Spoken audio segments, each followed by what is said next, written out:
Let's talk about podcasts and how they can be used in the classroom. Specifically, we're going to be looking at Anchor Podcast Maker.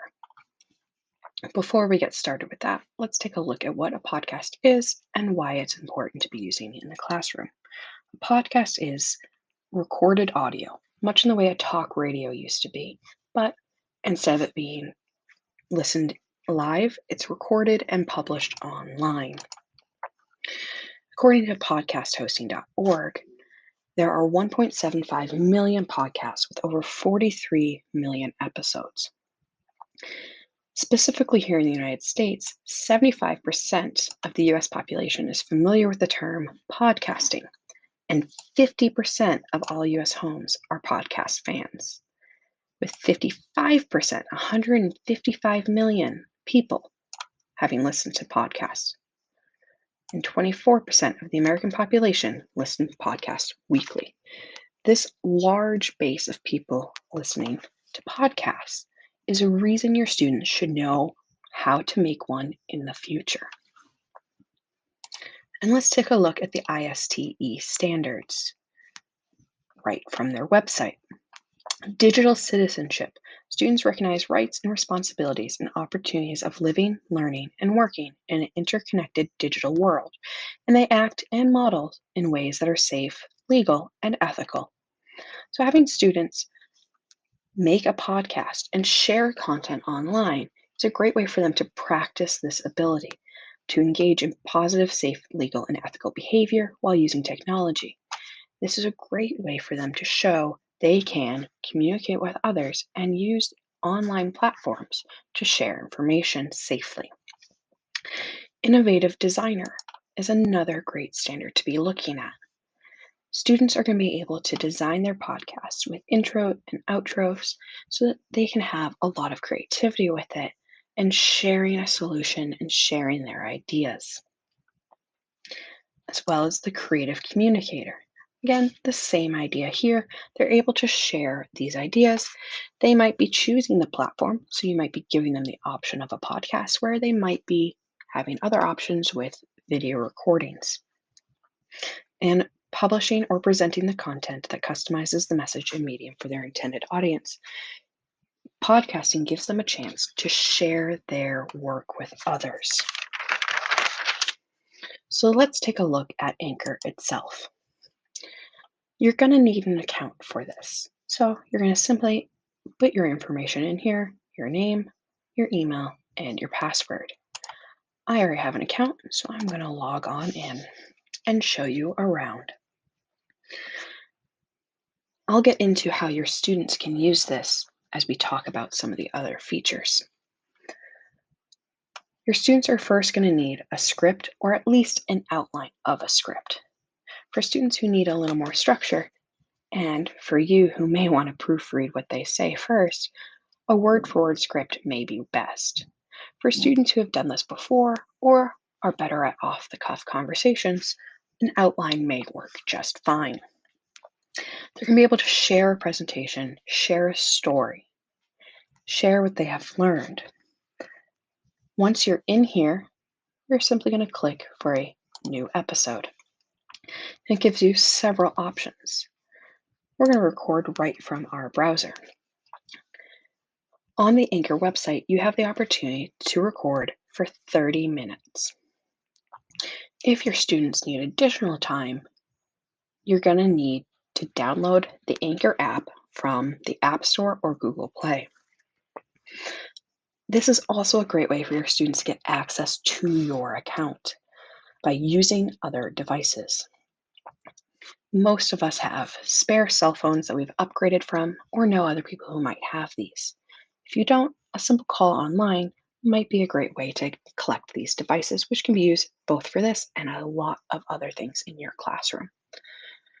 You can sign into your account on those devices, and the students will be able to record directly on those devices, which you control. I use about 7 different devices in my classroom that students can use for when we play Kahoot or various other things, as well as creating podcasts. Once you have recorded a podcast audio, you can drag it into your episode. For my purposes, I'm going to take a video, a audio file I've already recorded and drag it over. Students can get pretty fancy here. If they want to, they can add music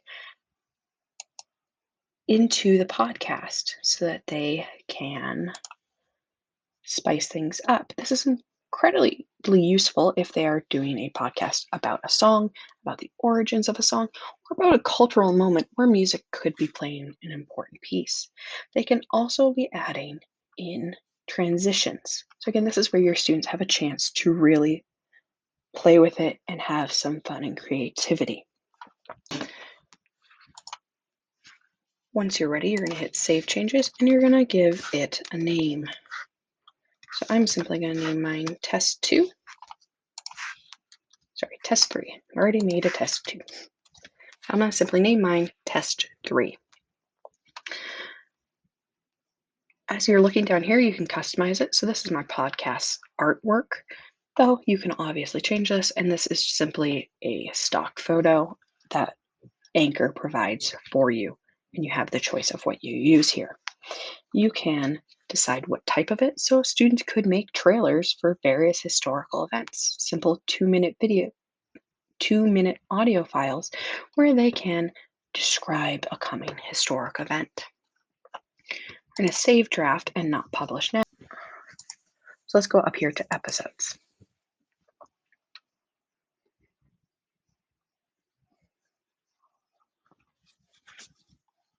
As you can see, I have other episodes that I don't need, and I'm going to go ahead and delete that one. This is the one we just made. I've already published this episode, and I'll show you what it looks like on Spotify. So right here, there's a small 30-second trailer from that earlier audio file. To distribute, you simply need to go to Settings and Distribution. This podcast is already available here on Anchor and on Spotify. And let's talk about why you might want to distribute your podcast. Students can listen to these podcasts at their own will to review other information at a later date. For instance, a student makes a podcast in September. It's May now, and they need to review for their final exam. They can go back to this podcast and listen and refresh their minds. This is incredibly useful for AP students who have a lot of material to review and can listen to a podcast while doing other things. But as with everything online, we do need to take into consideration our students' privacy. So don't publish online unless you have permission from your school and from your parents. And your students should not be using their last names. They need to be worrying about their privacy. So it may be best to even have them just identifying themselves by a nickname that they've made up for their podcast or as a class themselves.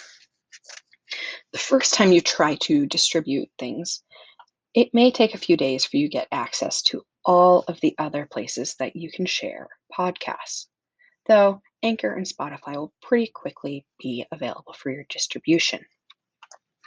As far as equipment goes for podcast making, you need a microphone. And as we've already talked about, either a computer with a web browser that you can record for 30 minutes on, or another device such as a phone or tablet where you can record for longer.